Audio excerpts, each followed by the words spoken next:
In the midst of all the things, all the worries, all the uncertainties of this moment in our world and in our lives, it is good to turn our attention to the animals, to the pets that might sit on our lap and help us calm our bodies down, to the dogs that remind us we should probably get outside every once in a while, to the grasshopper that we can just watch make its way across a patch of grass and focus our attention on just one thing for a moment.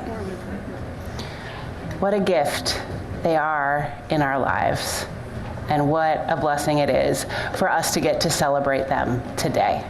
So come, let us gather together. Come, let us worship together.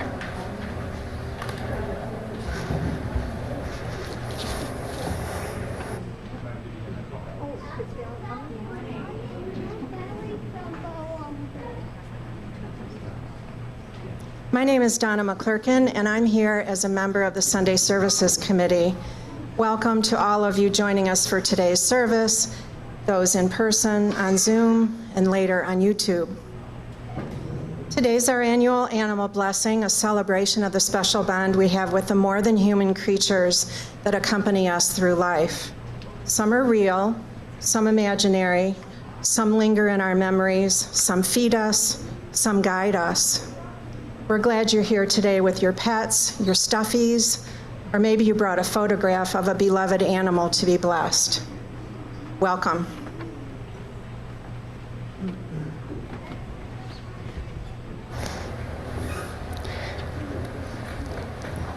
And a few announcements as we begin.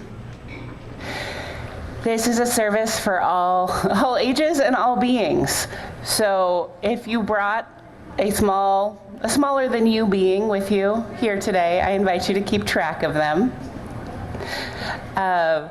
Today after the service, we have the orientation for our OWL program. That's Our Whole Lives. It's our comprehensive sexuality education program.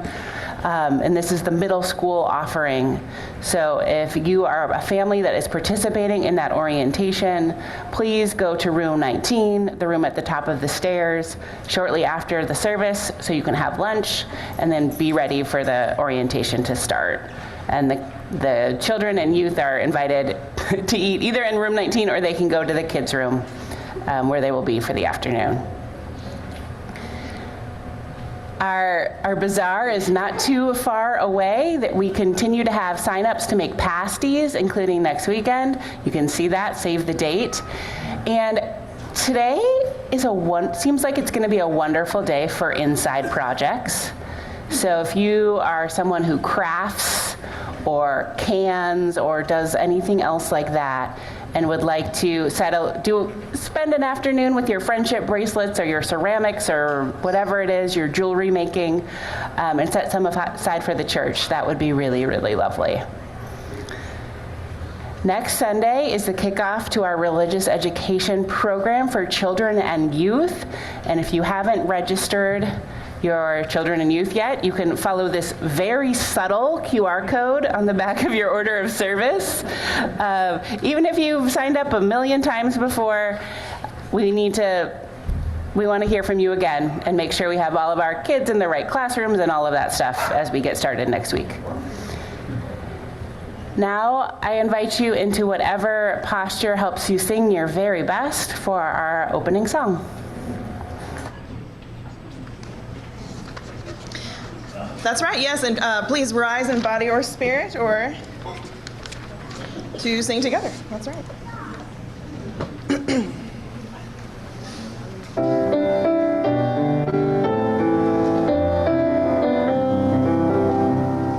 Morning has broken like the first morning. Blackbird has spoken like the first bird. Praise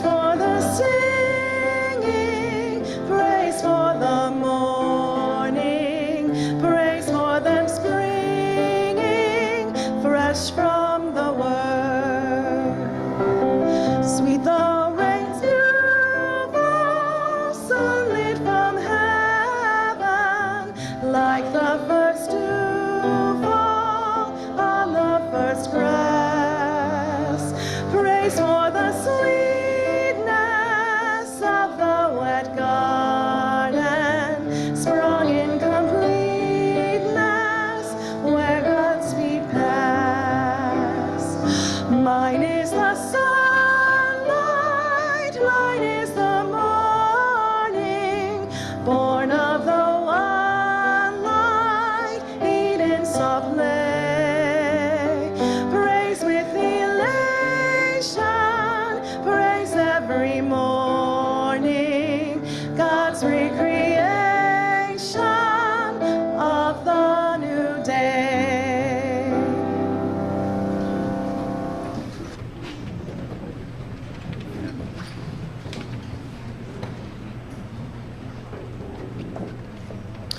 I'd like to invite Mara up for our chalice lighting.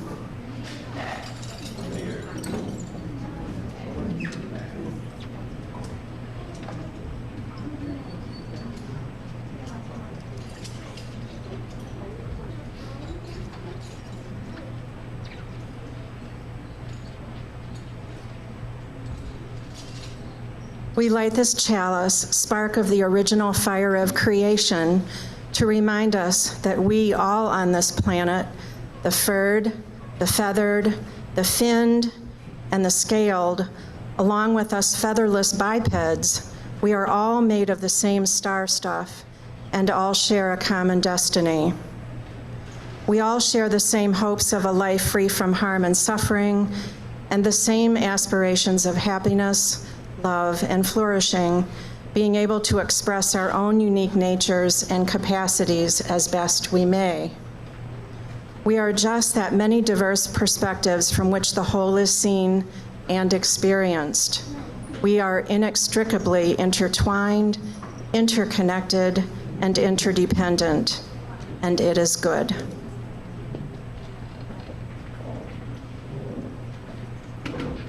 We have 11 Zoom connections with us this morning, and we have people kindling chalice flames in the Millwood neighborhood and on Brook Drive in Kalamazoo Township. What a gift it is to be all together in time, even when we're not in the same place. Now I invite those who would like to hear a story, or I guess be closest to the story, because all of you get to hear it, to come forward and find a place on the steps.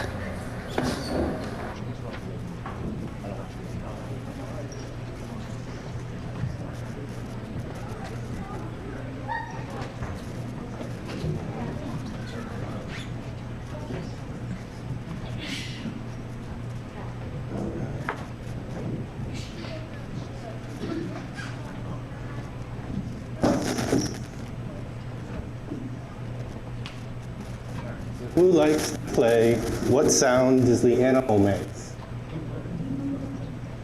Can you tell me what sound do chimps make? Yeah, they go ooh, ooh, ooh. All right. What sound do pigs make? All right, good. And then what sound do you think rhinos make when they charge about? Yeah, let's go with kerthump, kerthump, kerthump. All right, so today I brought a story that I read to my two kids, and we like it very much.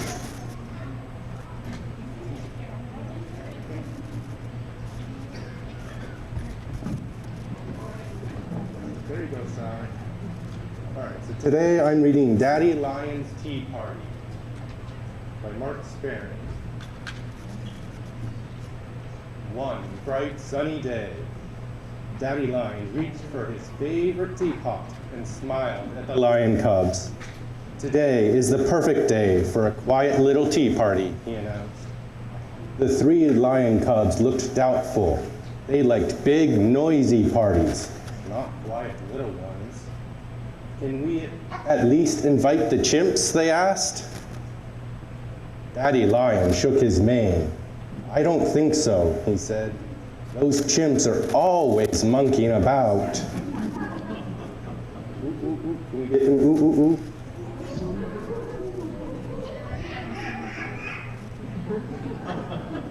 Then how about the pot-bellied pigs and rhino, asked the cubs. Can they come, please, pretty please? Not today, said Daddy Lion. Those pot-bellied pigs always hog the cream buns. And Rhino never stops charging about. Kerthump, kerthump, kerthump. Then what about all of our other friends, asked the cubs. Can they come instead? Well, my dears, sighed Daddy Lion, they could, but you know how all the other animals normally behave. Crocodile snaps at everyone.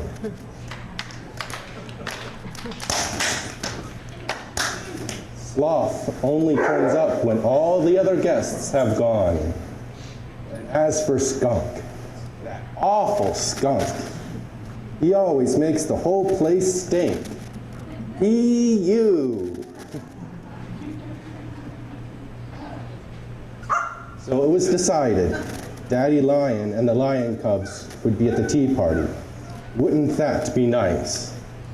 There was just one huge problem.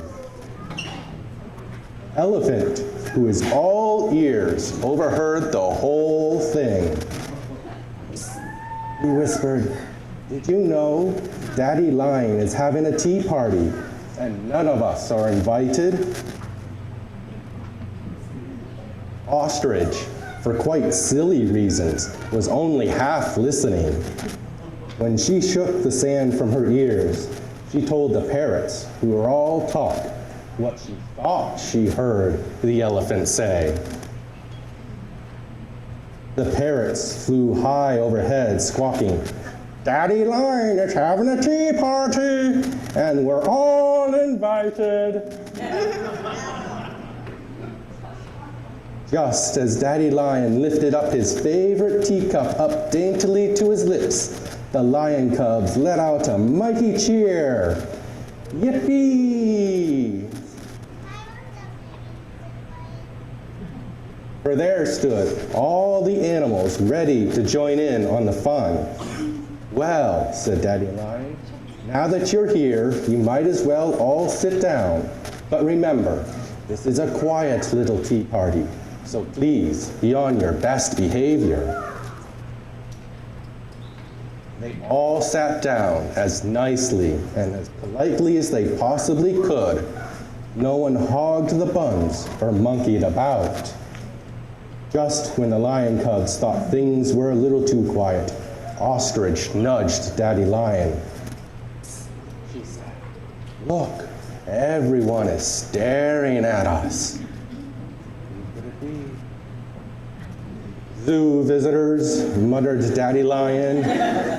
I think we should ignore them and behave as we normally do. Daddy Lion's tea party turned into a rip-roaring, poo-stinking, big, noisy, wild success. The very next day, the Lion Cubs asked, can we please have another quiet little tea party just like yesterday? The end.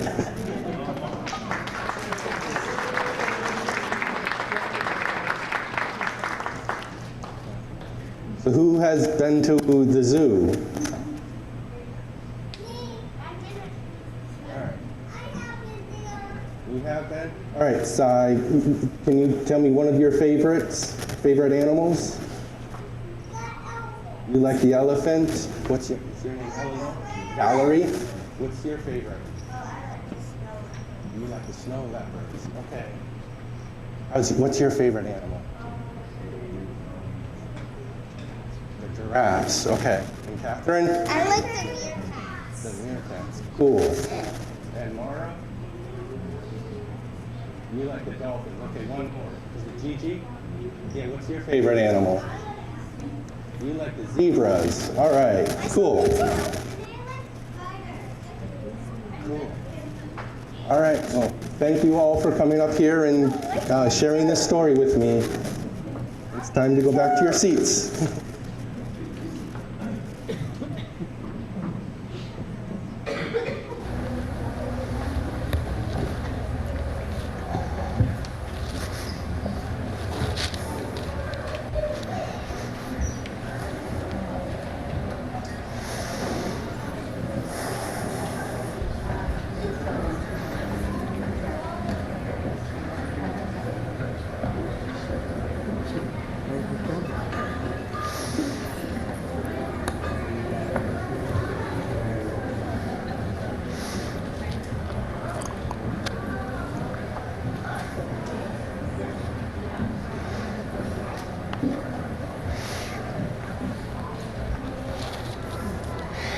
today is not only Sunday, it's also Sun Day.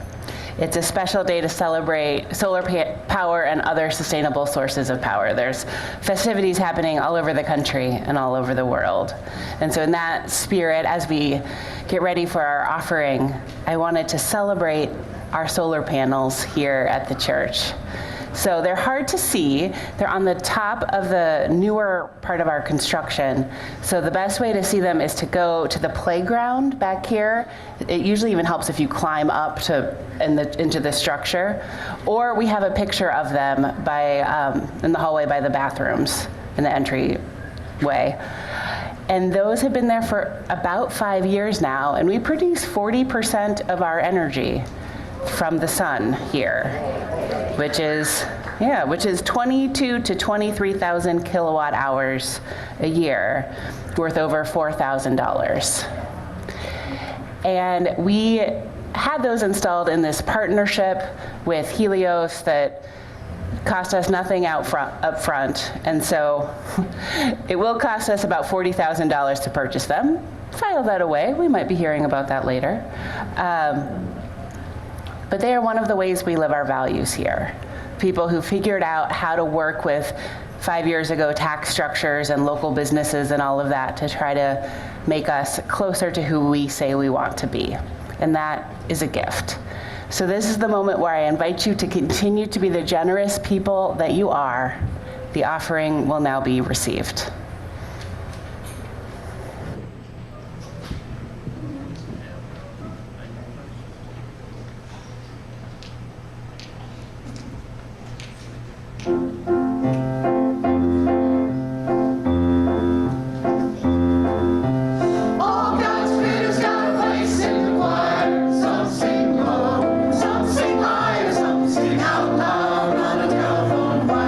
Some just clap their hands or go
Please join me in giving thanks for all that sustains us.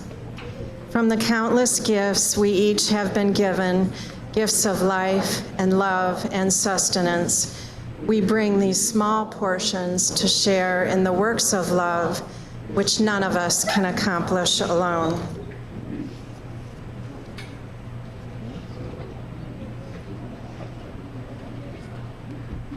Our first reading is by poet and children's book author Cynthia Ryland.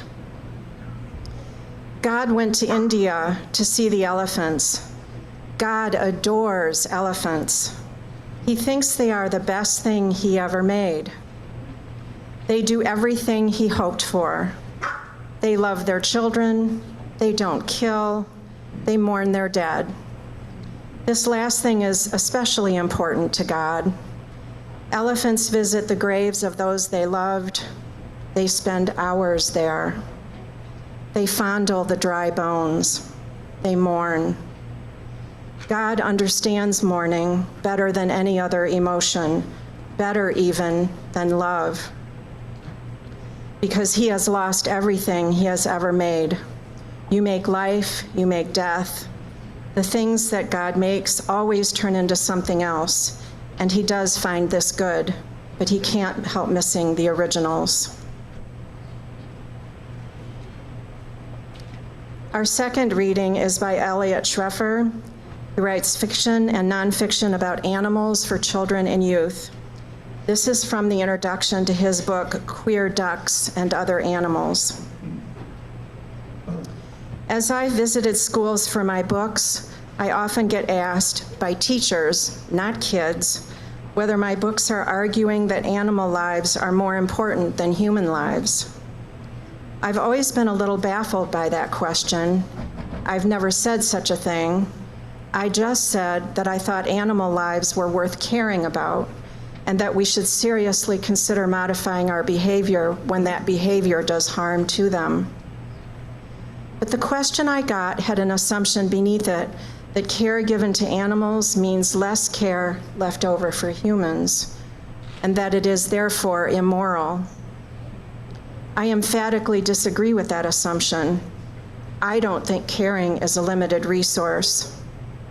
I think the sum of care can be increased. In fact, I think care for animals leads to greater care for humans too, since we all share the natural world, and the same systems of power that endanger animals also endanger humans. I do think that animals are deserving of significant moral consideration. I hope that 100 years from now, we'll look back on our current practices in horror.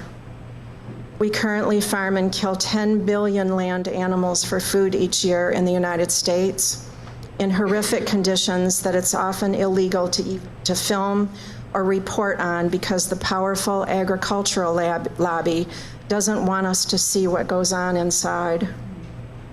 The number of aquatic creatures killed by industrial fishing is even higher, estimated to be between 1 and 3 trillion.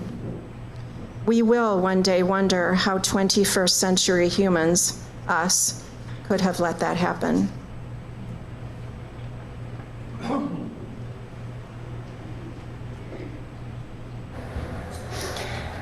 And our final reading is from Gilead, a novel by Marilynne Robinson.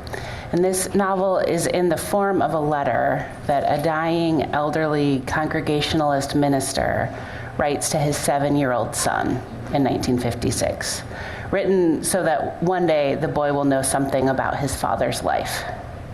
So in this passage, Reverend John Ames reflects on a moment from his own childhood. He writes, "We were very pious children, from pious households in a fairly pious town, and this affected our behavior considerably. Once, we baptized a litter of cats. It occurred to one of the girls to swaddle them up in a doll's dress. There was only one dress, which was just as well, since the cats could hardly tolerate a moment of it, and would have been unswaddled as soon as they were christened in any case. I myself moistened their brows, repeating the full Trinitarian formula. Their grim, old, crooked-tailed mother found us baptizing away by the creek and began carrying her babies off by the napes of their necks. We lost track of which was which, but we're fairly sure that some of the creatures had been born away without baptism, and that worried us a great deal. I still remember how those warm little brows felt under the palm of my hand. Everyone has petted a cat, but to touch one like that, with the pure intention of blessing it, is a very different thing. It stays the mind. For years, we would wonder what, from a cosmic viewpoint, we had done to them. It still seems to me to be a real question. There is a reality in blessing, the novel continues. It doesn't enhance sacredness, but it acknowledges it, and there is power in that. I have felt it pass through me, so to speak. The sensation is one of really knowing a creature. I mean, really feeling its mysterious life and your own mysterious life at the same time. I don't wish to be urging the ministry on you, but there are some advantages to it you might not know to take account of if I did not point them out. Not that you have to be a minister to confer blessing, but you are simply much more likely to find yourself in that position. So now we are going to bless our animal companions, our stuffed animals, pictures of animals, all that we might have with us. And I think it's important to talk about what a blessing means in Unitarian Universalism. So first, we are a tradition like the Congregationalists described in that passage, with our roots in the Protestant Reformation, which means we believe in the priesthood of all believers. There is nothing about me wearing this special outfit that means I have more power to bless something than anyone else. I just have the power that you all have decided to give me. And so in this moment, I invite us all to do the blessing together. And the blessing, like it says in that passage, at least in my understanding, does not fundamentally change what is blessed, but it is a moment for us to remember the sacred mystery that is in all of us, and to take a moment to pause and really know and honor the relationship between us and the creature or the being or the stuffed animal that we are blessing. So it's a moment to pause and really honor the connections in our lives. And I hope that you don't just bless your creatures on this one time annually, but you go out into the world offering all sorts of blessings to the animals and to the people and to anything that might, not that it needs a blessing, but that you need to pause and honor and recognize, right? Because I think we are all already blessed, but it is good to pause and remind ourselves of that fact. So if you are ready to receive and offer blessings to who you have brought with you today, I invite you to come up the side aisles. There's going to be 2 stations, one with Diane over here, I'll be over here. We'll use a little bit of the water from our Joys and Sorrows bowl, and we will offer blessings.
It is a blessing to have so many beloveds here with us today to share in the joy and the celebration. And it's important to take a moment to acknowledge those we have loved, who have gone before us. By Kenneth Collier, What I Know. I do not know where we go when we die, and I do not know what the soul is, or what death is, or when, or why. What I know is that the song once sung cannot be unsung, that the life once lived cannot be unlived, and that love once loved cannot be unloved. For those we miss, for those things long gone, for those who or what we last held in our arms, in our hands, and in our hearts, we pray. We pray for the memories to stay strong, memories of words and warmth, of actions and stillness. We pray for the love that we shared and lived, for that love to remain with us and with them, and for that to become enough. We pray for the courage to put our feet on the floor when we wake, to move through the day as if we cared. Oh, love that holds us all. Hold on to me while I hold on to that which I have lost. Amen. By Patricia Sheldon. And so now I invite us to just take a few minutes to acknowledge grief, because wherever there is love, there is grief. The grief we feel when a beloved animal companion passes away, the grief we may feel driving down the road and seeing an animal hit by a car. The grief we may feel when we acknowledge the suffering that occurs when we notice a habitat being polluted or destroyed and all the life within being lost. We acknowledge the immense suffering caused by human apathy and greed to our fellow species on this planet every single day. It's by acknowledging the losses and feeling the pain and sitting with the rawness of it that opens our way for our hearts to soften so that we can experience the grief. And with time, invite it to move through us and metabolize that grief that can move us towards healing and wholeness. I share these words by Khalil Gibran. If you would indeed behold the spirit of death, open your heart wide onto the body of life, for life and death are one, and even as the river and the sea are one.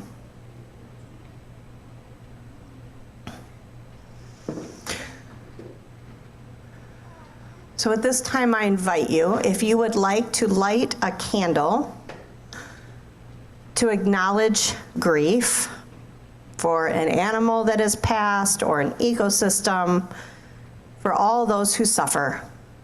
You're welcome to silently whisper the name to yourself as you light a candle and place it in our sand. You can come up along the sides and back down the front. Good.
As Reverend Rachel lights the candles for those who have shared on Zoom, I share this poem by Gary Kowalski, We Give Thanks for the Animals.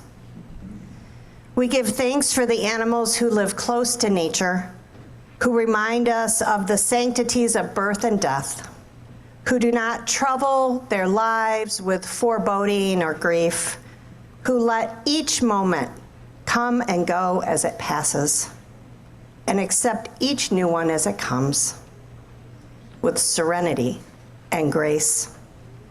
Enable us to walk in beauty as they do, at one with the turning of the seasons, welcoming the sunrise and at peace with the sunset. And as we hallow the memory of good friends now departed, who loved abundantly and in their time were loved, who gave us their affection and loyalty, let us not be anxious for tomorrow, but ask only that kindness and gratitude fill our hearts day by day into the passing years. May we be love.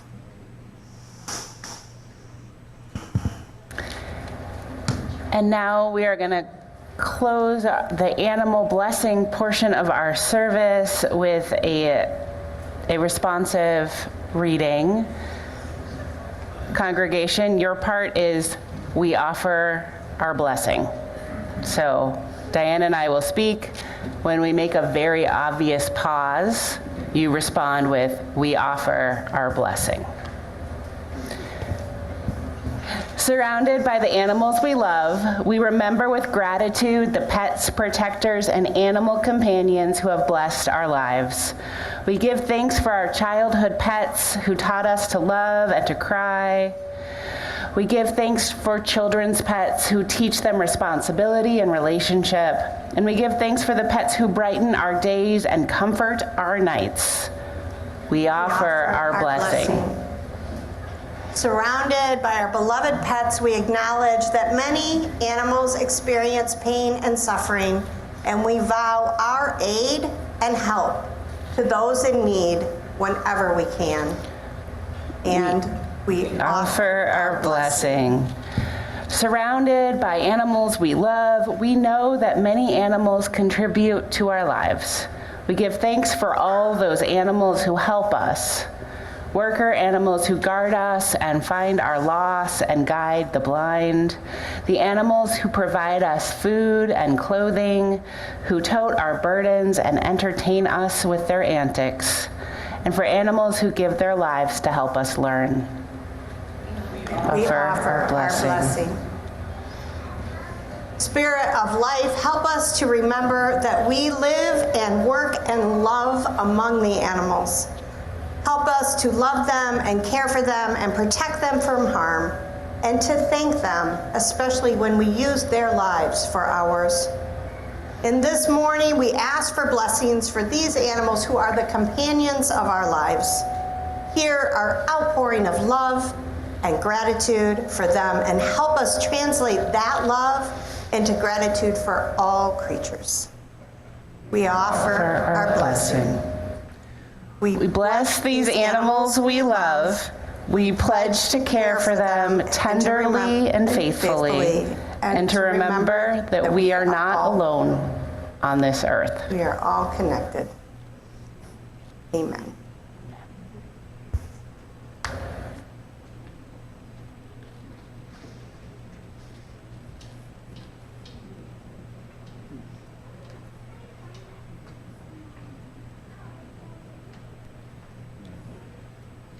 I invite you to do a stretch upward where you're seated to sing this song together.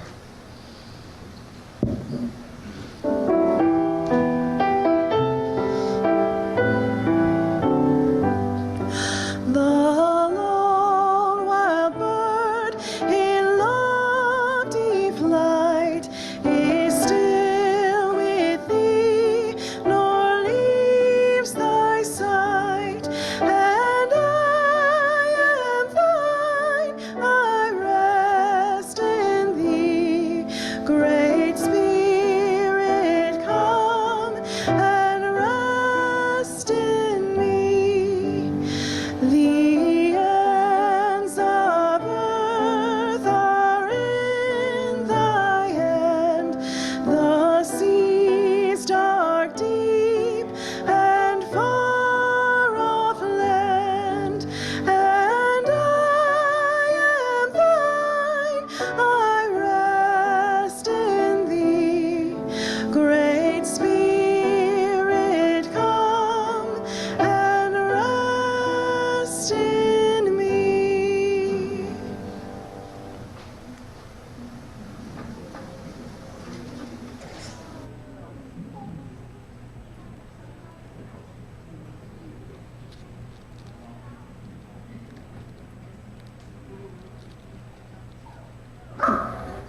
This is a community that cares for one another in good times and hard times.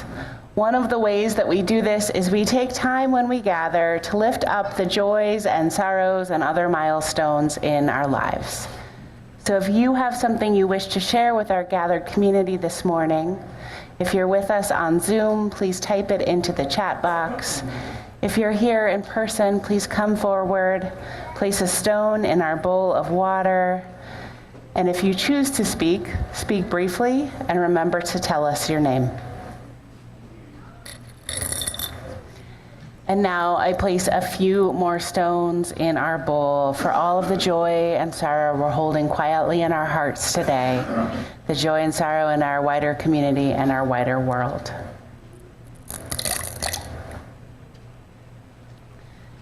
Sources of reason and radiance, sources of courage and compassion, keep watch with those who work or watch or weep this day. May the suffering be soothed. May the weary find rest. May the sick be tended. May the dying and those who love them find peace.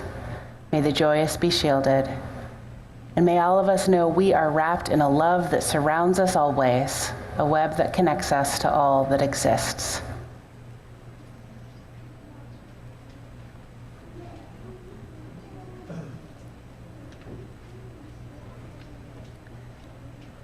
So we have blessed, we have grieved, we have memorialized in candles.